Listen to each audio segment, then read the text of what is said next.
Assalamu alaikum wa rahmatullahi wa barakatuh. A very good day. Baie goeiedag en molwene aan almal. Welcome to today's crucial conversation on empowering children safety. In today's growing concern, the blatant violation of children and women, not enough can ever be said on this matter of gender-based violence, GBV. Before we begin, I want to acknowledge a harsh reality of South Africa, which has one of the highest rates of child abuse globally. Shockingly, but true. According to UNICEF, 1 in 5 children experience physical, emotional, or sexual violence. This staggering statistics demands our attention in every way and our collective action. As a community, we must come together to protect our children's well-being and safety. Now, children who learn safety skills are 50% less likely to experience abuse, as well as community-based programs who are well supported fortunately reduces child maltreatment by 20%. And don't ever underestimate the value and power of a parent. Parent-child relationships, the strongest predictor of child resilience, has absolutely been proven by the reality of a strong parent-child relationship. So let's all be active in being present and active parents rather. In this edition, specifically teaching our community, parents and caregivers how they can teach children to be crime safe. These crucial strategies for teaching children crime safety, responding to trauma and empowering you and I on how to protect all children must be an everyday conversation in, of course, the most age-appropriate ways, especially in light of the Durban family of an 11-year-old girl who was killed when a takeout meal turned into a tragedy during a hijacking one Wednesday evening. Recently, hijacking incident has left this Durban family in shatters. Now, as always, your engagement matters, your voice matters, and together we can create safer environments for all our children to thrive. I'm honored to be speaking once again to Dr. Shaheda Omar, Clinical Director at the Teddy Bear Foundation, who joins us to share her expert advice.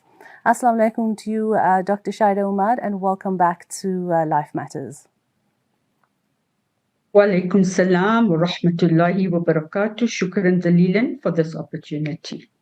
We appreciate your time, Dr. Omar. Thank you once again for your continuous also dedication in protecting children's well-being everywhere. Your work at the Teddy Bear Foundation and within South Africa is absolutely valued, so we really appreciate your time. Let's dive into this critical discussion on how parents can educate children on safety protocols, whether it's a hijacking or home invasion, and hopefully your practical advice will help all parents. Now, when understanding, Dr. Shaheda, what are some essential strategies and safety skills for children to learn in an age-appropriate way, where parents can also help educate the children about GBV as well as crime safety rather. Basically, what's essential when it comes to protecting them from common crime incidents in South Africa, from petty theft to home invasions? I think let's just lend some context. Let's create a background to this, because in today's world, we need to ensure the safety and well-being of children. And it's not just for children themselves, but how do we empower parents, educators, law enforcement, because often law enforcement are people who are the first responders, and society at large.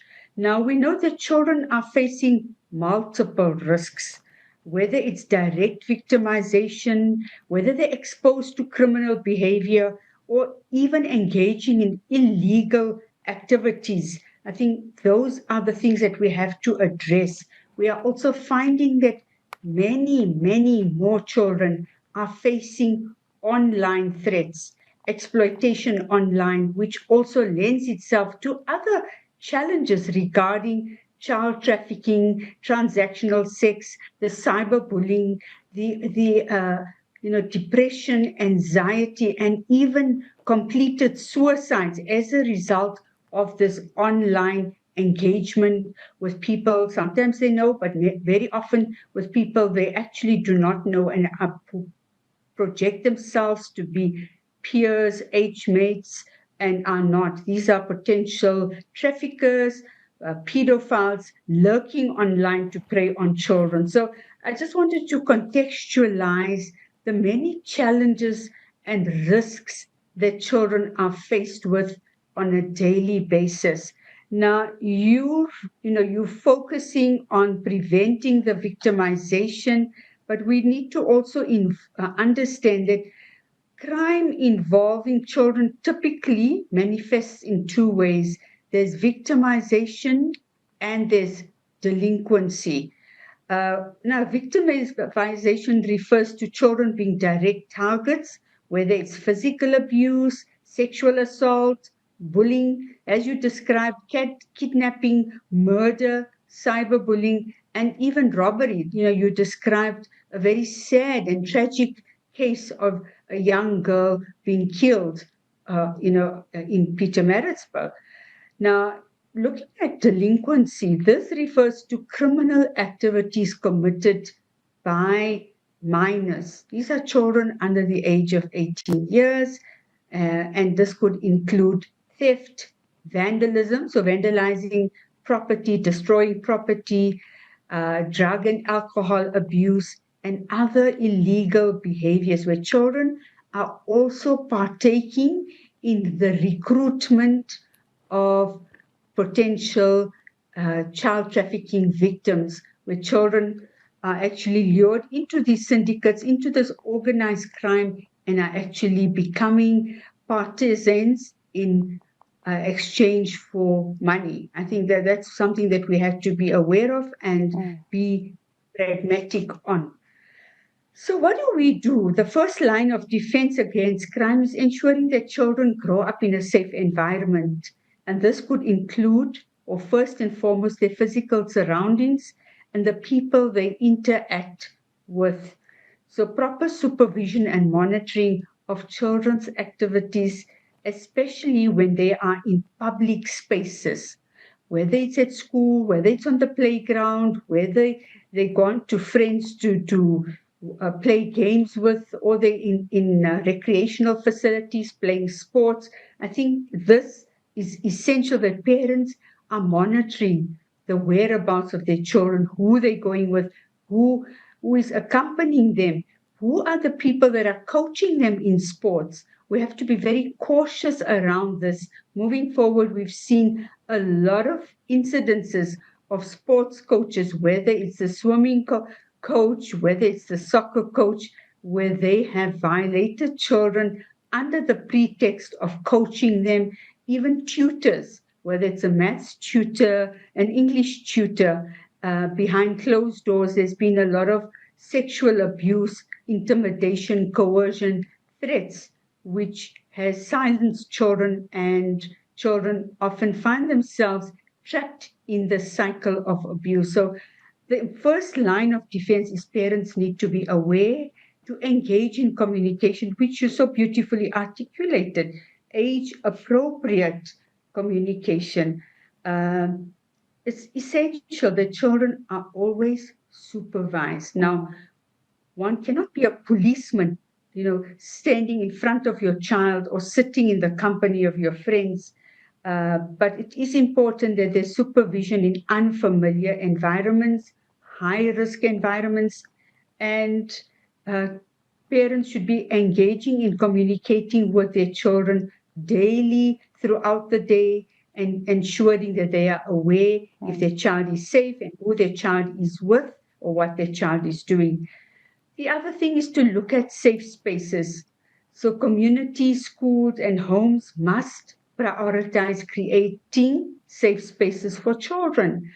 School is supposed to be an institution for academic learning, growth, and development. However, we are finding that schools are becoming a fertile ground for abuse, whether it's physical abuse, whether it's sexual abuse, online abuse. I think these are the challenges that we are currently faced with. And so what kind of safety measures can be instituted here? Firstly, it's important that the installation of security systems, encouraging neighborhood watch programs, and ensuring that children have safe spaces to play, where there should be a neighborhood watch where the neighbors get together collectively and on a rotational basis supervise if it's the nearest park or nearest play area within that vicinity, to ensure that they are monitoring the safety of children, who's coming to the playground, who's the child playing with, and are they at any level of risk. So, that is something that we have to look at in terms of safe environment and supervision. Furthermore, I think we mentioned already about communication. So, educating children about personal safety. Here there are lots of programs. Teddy Bear Clinic is one of the organizations that, as a rapid response task team for Gauteng Department of Education, we facilitate workshops with children, speaking to them about their rights, their responsibilities, acceptable behaviors, unacceptable behaviors, safe and unsafe touches, touches that make them feel uncomfortable. With young children, we would say touches that make you feel yucky. You don't know, it doesn't feel right. We always say to children, you need to go with your gut. You need to go with that feeling inside of you. And then reminding children that when these things happen, they're not to be blamed for it, because often children feel they are responsible for what is happening to them, that they've done something wrong, they are bad, they are dirty, they are ugly, and therefore will not actually make a disclosure. Also, fear around disclosing. So when there's communication with children, it's not just educator with learners, it's parents with children as well, to say that these things can happen. But remember that we will believe you. We are here to support you, to help you, to protect you, regardless of what that person says to you. Often there's coercion and threats and intimidation. I mean, just 2 days ago, we had a case referred to us where the child said that the alleged perpetrator informed him that he will kill the mother of the child if the child discloses. For a child that is real, it's a daunting experience. They feel trapped, immobilized, frozen. And I think these are the kind of conversations that parents need to have consistently, constantly, using routine, platforms where they're eating or playing or reading bedtime stories or family time, or picking children from school, picking them up. What was the day like? What was the highlight? What was the low light? What did you feel good about today? What did you feel bad about today? Who made you feel good? Who made you feel bad? Definitely. It's not leading the child or contaminating, but it's actually opening dialogue, but giving the child permission to say, it's okay to say things that are not okay for you, that I'm here for you. And I think that is what, when we speak about educating, speaking to the stranger danger situation. Making that child feel comfortable. Absolutely. Dr. Shaheda, we just need to quickly go to a break. Thank you for sharing valuable insights on teaching children crime safety. 15 million children witness violence in their homes, in their safe space annually, and 50% of sexually abused victims are under 12 years old. And as articulated by Dr. Shaheda, these are staggering statistics because it's literally on our doorsteps. After the break, we discuss recognizing and responding to trauma and danger, and once again, educating, opening, keep that conversation open with your children more and more in everyday's talks. Back in a moment. Stay with us. Welcome back. Assalamu alaikum. Thank you so much for joining us and staying with us. Did you know trauma can have lasting impacts on children? How can parents support their little ones after witnessing a violent crime? Dr. Omar shares a guidance on responding to trauma and promoting resilience, and we continue the conversation on educating. How can children identify potential threats or abuse situations, and what approaches can children use to protect themselves in public and online. Dr. Shaheda, thank you so much for joining us once again, and apologies for rudely interrupting. And I concur with what you said. When you make your child, comfortable and able to talk, and those conversations should be an everyday, but also the question comes about is, the age appropriate time, because often parents are worried, oh no, it's too early, I'm not going to expose them to this, I'm not going to tell our child about safety, crime prevention, about education, about protecting their bodies, their private parts, showing them the right areas to be concerned about. What would you say about the age that parents should be having this conversation with children? How can parents also model through, if they're not talking, how can they model healthy relationships, but also balancing teaching safety without instilling fear? And is even fear a situation, a fear, an emotion, a safe feeling to have during this day and age? So, I just want to say that I think, firstly, it's about acknowledgement of your child, enhancing their self-esteem, showing belief in your child. It's, often children feel there's a lack of self-esteem, a sense of low self-worth. So most important is enhancing the self-esteem. So the child needs to have, develop some self-confidence. And parents, like we discussed, need to have these conversations regularly. It's not an isolated conversation. And I know we ended with stranger danger, but I want to also just emphasize the online safety, where children are being victimized so much more. The incidence of online safety is actually really alarming and concerning. So teaching children about not sharing personal information, physical address, their profile, posting pictures on your social media platforms, whether it's TikTok, whether it's Facebook, whether it's X, all of that, because once that information is out there, it cannot be taken away. So those, parents need to be engaging on a daily basis regarding that, because it's also when they engage, they need to make children aware. And I think ideal platforms are when they see news bulletins or they see a billboard, to use that as a springboard to say, I saw that, and this happened. This, like you mentioned, the incident of crime in the Pietermaritzburg area. That would be an ideal opportunity to talk to that, but at the same time to say that if anything happens, I'm here. I'm going to believe you. I will be here to support you. We are here to protect you. So therefore, it's important that we talk regularly on the subject. But you asked something about the implications of trauma, witnessing violence, whether a child is a direct victim, an indirect victim. There are long-term implications. And I think, what do parents need to look out for if they're not sure if their child is traumatized or has been a victim of some kind of trauma, which they are not aware of? So often, one of the key indicators is to look at the change in the personality of the child. So you'd see suddenly there's a dramatic change. The child that you knew before, the child that was maybe quiet, more contained, more calm, is suddenly very disruptive, fidgety, restless, unable to sleep, recurrent nightmares, changes in eating patterns. The child could be eating very little now, and sometimes even eating a lot.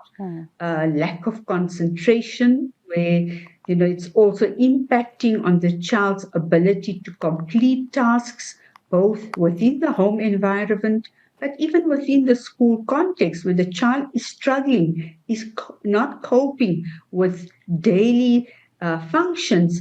Now, I also want to emphasize that you would find some children will sublimate, will excel and perform very well. This is their way of assuming power and control. And those are the ones that fall through the cracks, because parents and caregivers often think my child is, excelling at school, is doing so well. So there's, they obviously will overlook that. And we always say not to look at things in isolation, but in context. So look at a number of factors, not just one factor, and come to a conclusion. But I also want to alert parents to the fact that they should not make this diagnosis on their own or come to some kind of conclusion, but rather refer it to a professional, to a mental health professional.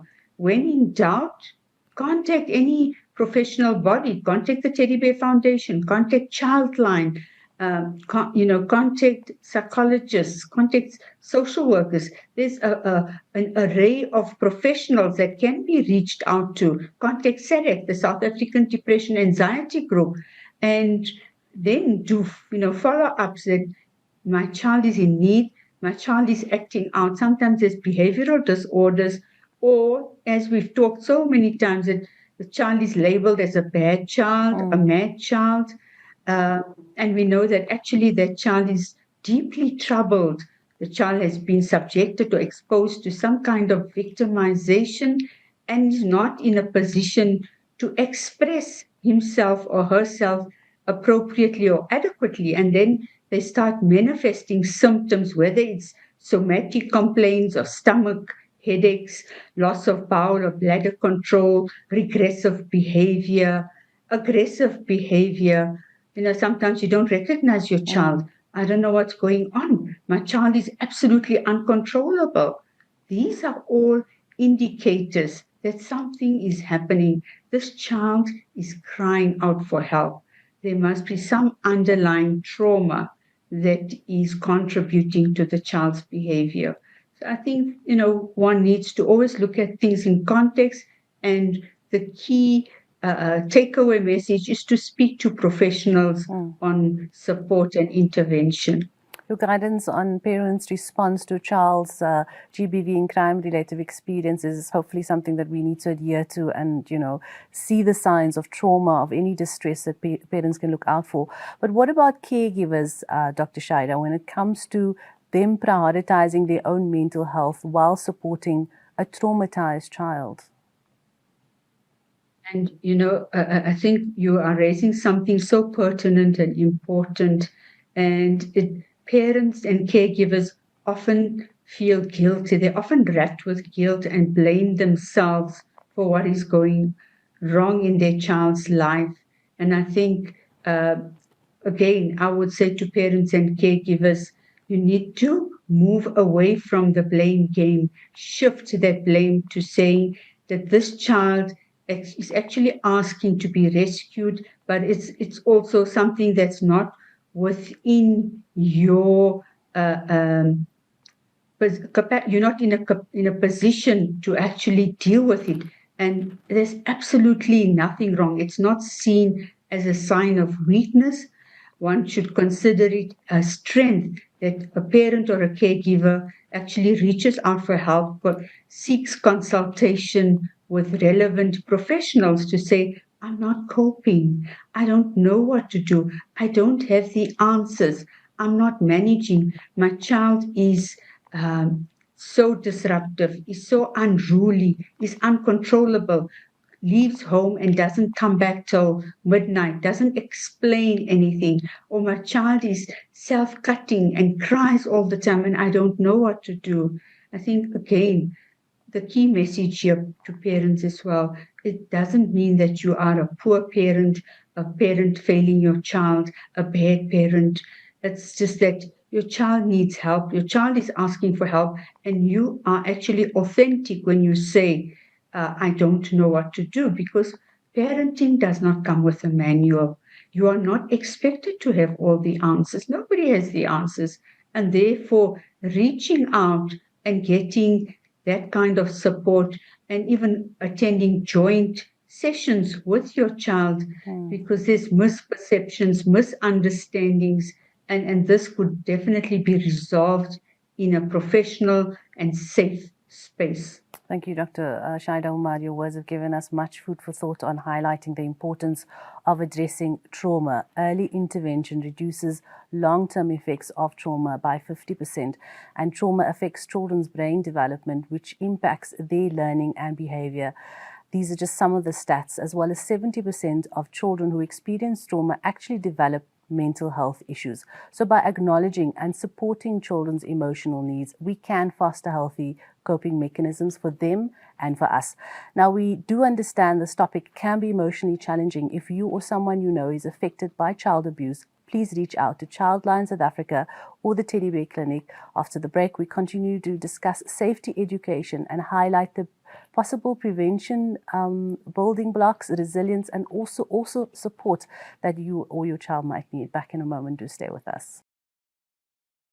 Assalamu alaikum and welcome back on Keeping Our Children Safe in the awareness of gender-based violence. Let's break the silence surrounding child abuse and crime. Share your thoughts, experiences and support on our social media pages. We love how you make the show, and hearing from you, the viewer, matters. So #LifeMatters on all our social media pages. Now, schools play a critical role in preventing child victimization, and as Dr. Shaheda mentioned, that a high rate of these incidents are happening at your children's schools. Let's all be active and proactive. Collaborative community efforts does reduce crime rates by 15%. Let's delve into prevention and building resilience and support for our children. Now, Dr. Shaheda, what role do schools play in teaching children crime prevention and keeping them safe? Very important. So schools are one of the most influential environments for children, and can play a key role in preventing crime. Educational programs aimed at social emotional learning, anti-bullying initiatives, and life skills development can reduce the likelihood of students engaging in criminal activities. So what is key here? Early intervention. Prevention, yes, certainly. Early intervention. Identifying at-risk children. So if the educators, ECD practitioners are upskilled and trained in identifying and managing at-risk early children, it's key because in their school careers, it allows for timely intervention. So before the child becomes an initiator of violence, a victimizer, an educator, ECD practitioner can identify that and address that. So that is looking at early intervention where children exhibiting signs of behavioral issues, harmful sexual behavior, academic struggles, emotional distress where the child is excessively weepy. These are the kind of things that need to be addressed, and where educators are empowered and equipped to identify, manage, and support, but also to refer to the appropriate resources. So early intervention is important, but mentorship and role models is key, that children are provided with positive role models such as mentors or community leaders, which can help guide them through challenges and provide a sense of direction that steers them away from crime. So in terms of the school-based programs, the SAFE program, where we discussed earlier in the first segment, we spoke to the rights and responsibilities, the awareness raising, where children are, more aware of their rights, their responsibilities, and where they can reach out for support. I think that is where the school has a huge role to play. But it's not only about the children, it's also about the parents. We are aligned to the INSPIRE strategy, which was developed by the World Health Organization and the CDC, the Children's Disease Center. So the INSPIRE, I stands for Implementation and Regulation of Laws, N is for Norms and Values, S is for Safe. So the safe environment, which is actually what we spoke to in the school environment, And then P is for parents support. So parenting programs are key, where, positive discipline of children. As I said earlier, parenting does not come with a parenting manual, but parenting programs enable and will give parents the necessary skills, guidance, and communication techniques to work with children, to ensure that children are protected, that children would reach out if they needed help. So again, that is something that is key in our approach to prevention and intervention, ensuring the safety and safeguarding of children. And then if we look at, R is response. I think again, it's about, and E looks at evaluation. So monitoring what is going on within the schools. There should be a whole baseline on understanding what's happening on the ground, providing intervention, and then doing follow-ups to that intervention. Was it meaningful? Was it impactful? What worked? What didn't work? What programs need to be strengthened? And what needs to be modified or adapted. So I think looking at the school-based approach is a very effective approach, but it also requires a structure to follow through. Now, the specific scenario where the recent incident in September occurred where the child hid under the car, what would you advise children to do instead? And also to reassure, the parent on how to guide the child that, maybe this is not a safe option. What alternative safety strategies could the child have employed in that situation? Maybe parents and children, create some sort of safety drill exercises. How can families, practice these sort of things together and, actually make it more a reality for the child to realize that this could possibly happen and this is what you should do? And I think if we just look at that situation, it's a fight, flight, or fright mode. And of course, it's very difficult to ever be prepared for that. It is a tall ask. Yeah. But with practice, I think about breathing, something so basic, and it's getting back to basics about teaching the child to breathe, and the parents rehearsing that with the child repeatedly to say that they need to breathe in order to stay calm, because the cortisol levels are, the stress hormones go right up and the cortisol levels are very high. So by breathing, it will draw a balance and it will calm the individual who is engaging in the breathing exercise. So it is applicable not only to the child, but also to the parents. And this has to be rehearsed repeatedly for any victim or family who is going through a traumatic experience, so that when they find themselves in that situation or setting, they just go autopilot into breathing, because then it's not going to antagonize the perpetrator or the person that is responsible for violating the child or the family. I think that is something, it's very basic, but it's actually a powerful tool, not to try and escape and fight back or use physical force, but actually to take deep breaths. So thank you, Dr. Shaheda Omar, for educating children on safety protocols. Hopefully this will empower them and the parents with regards to sharing these vital practices. I want to look at discussing any empowering tools, some community support, but what we'll do is we'll take a short break, and when we come back after that, we'll delve into that. Don't forget to interact with us. We love to hear from you on our WhatsApp line and social media pages, and as well as reaching out to the necessary platforms, SADC, Childline, as well as Teddy Bear Clinic if you need help. Do stay with us. We'll be back just after this. Welcome back. In this GBV Awareness Gender-Based Violence episode of Life Matters, we're discussing child safety in every way, teaching our children how to be crime safe, but also for us to be safe, practicing certain protocols, exercising it. get involved in schools programs initiated and support community-based organizations that wants to keep our children safe. When you see them out there asking for donations, asking for you to volunteer, be part of it so that your children can see you actively being involved in keeping yourself and them safe as well as the community. And this is the awareness that happens continuously. Those conversations doesn't just happen around GBV awareness times, but right through the year.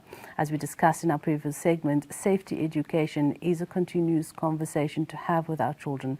Confidence and self-esteem also play a significant role in children's ability to respond to these threats, as Dr. Shaheda mentioned in our first segment, actually, to engage with your child, to have those conversations, to make them feel comfortable and respond to your environment, to their environment, so that they can talk about what is bothering them. How can parents empower their children further?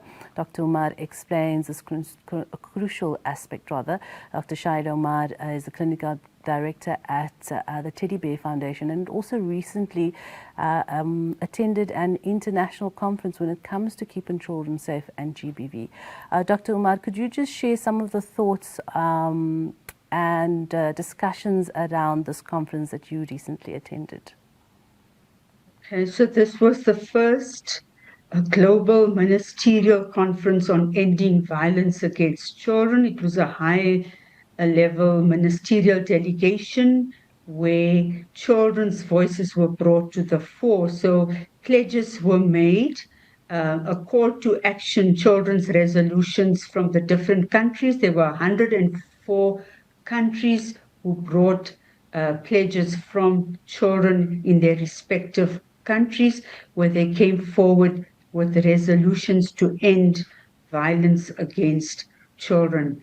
And I think what was one of the key takeaways there was nothing about us without us. That the children who are victims of trauma, who are victims of violence, are the experts in making recommendations, in finding solutions to end the scourge of violence against children. What was key in the conference was as well what I mentioned earlier, the INSPIRE strategy developed by the World Health Organization, where most of the programs that are being delivered and interventions that have been developed are aligned to the INSPIRE strategy, which is looking at an ecological framework. And I think, Gouwah, just in response to what you said, that this is not, it's a whole of society approach.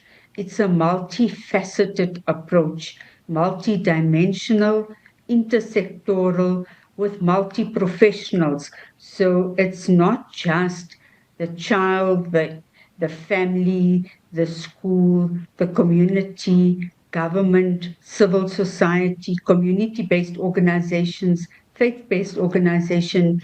It's a collective action towards ending violence against children.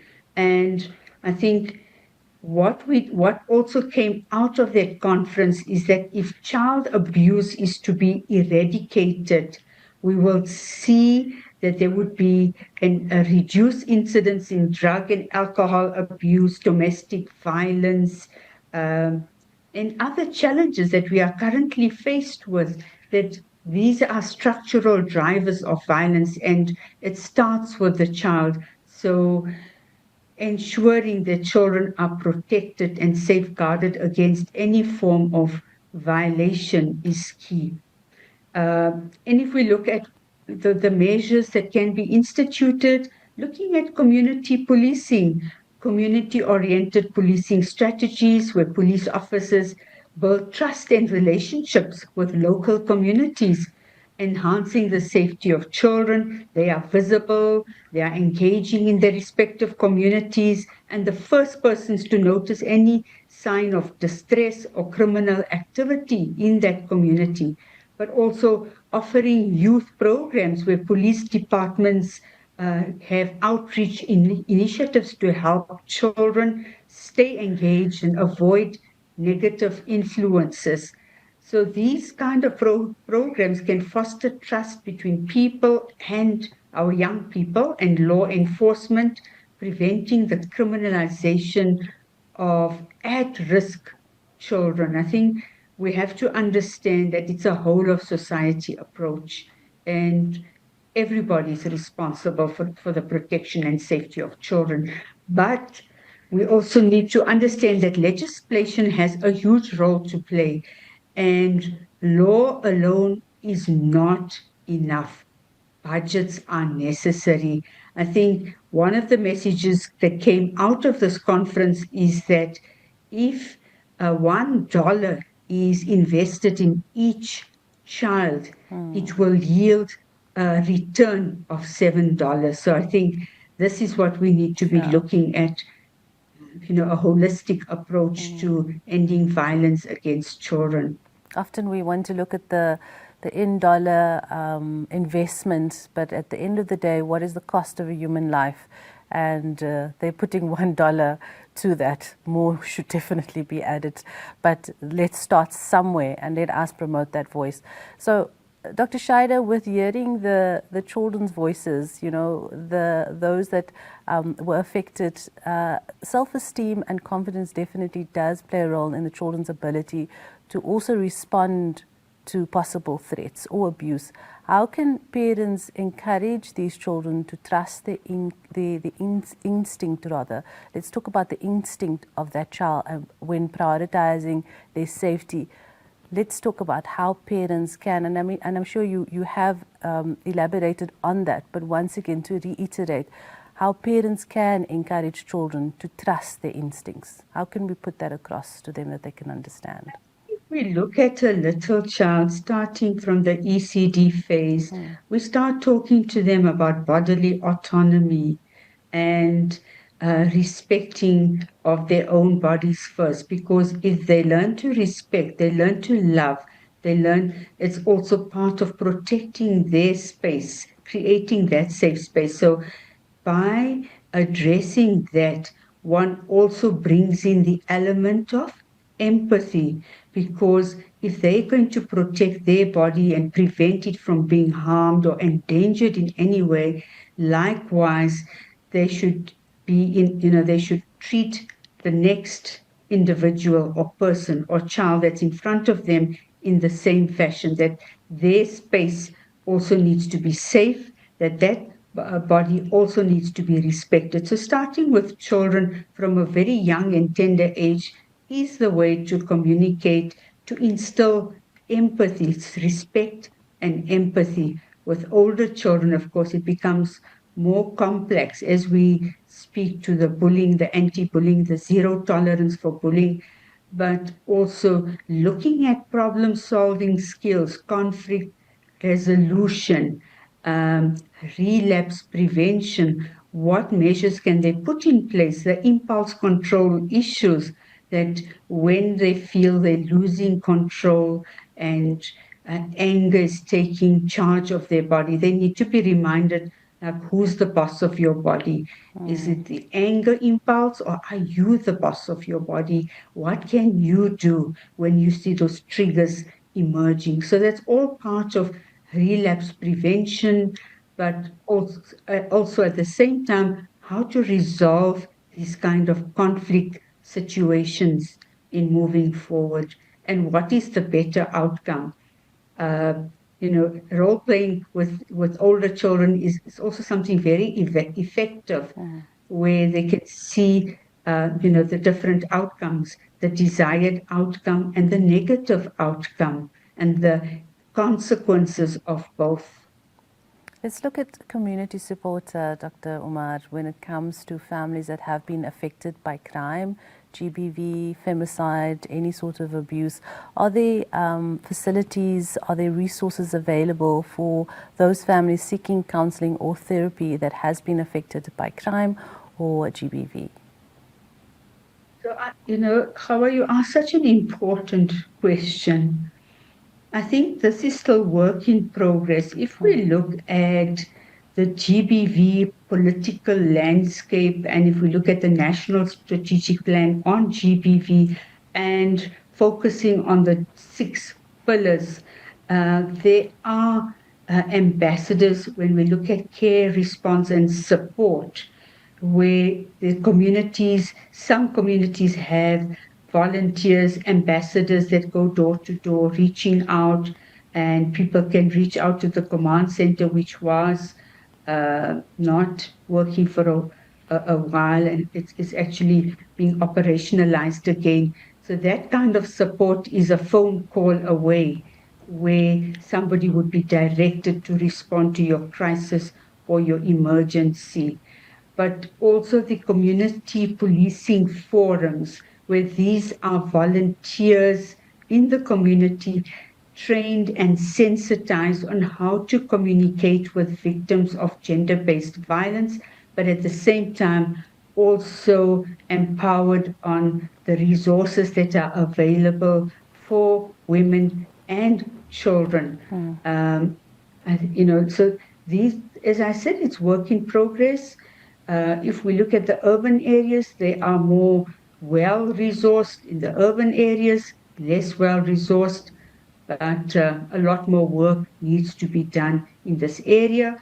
But the important thing is there's the National Shelter Movement, which also has a toll-free helpline, this Lifeline, there's the Gender-Based Violence Command Center, which is also a toll-free line that people can actually reach out to. Thank you so much once again for joining us today, Dr. Omar, and for your expertise, dedication again to protecting children's well-being. May the Almighty keep you under His safeguard and strong, well-powered to continue the valuable insights you undoubtedly do help families with navigate crime safety concerns, and in this edition of GBV as well. Shukran again, and hope you have a good day further until we speak again. Assalamu alaikum to you. Be well. Wa alaikum salam wa rahmatullahi wa barakatuh. Shukran dalilan. Thank you to our viewer as well as Dr. Shaheda, who joined us from the Teddy Bear Foundation. Remember, every child deserves a safe and nurturing environment. Take the first step and be part of the solutions by being and promoting supportive relationships with caregivers, with children, which has been proven to buffer children from all possible impacts of trauma. Trauma-informed care has also proven to improve children's emotional regulation and resilience. So let's all start to educate ourselves and our children that are in our care and support all organizations like Teddy Bear Foundation, Childline and SADC and the community faith-based organizations, as you know of them around your corner, as well as advocating for policies protecting children's rights.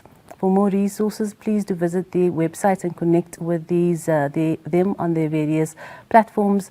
Through a show like this, we pray that the awareness has been created in your mind, even if it's just an inkling, to your neighbor and your families, to understand the crucial point to empower children and communities with safety skills that will save their lives by staying safe from crime and gender-based violence. Let's all prioritize our children's well-being. Thank you to Dr. Omar for her expertise and dedication to protecting children's well-being. Together, we can create a safer South Africa for all our children. Don't forget to join all our conversations and continue to share your voice. And let's make a difference. Remember, together we can create a safer environment. To subscribe to all our shows for more enlightening conversations, join us next time for more empowering talks. Until then, be safe, stay informed, and stay holistically healthy mind, body, and soul. From the rest of the Life Matters team here in Johannesburg, wassalamu alaikum and goodbye.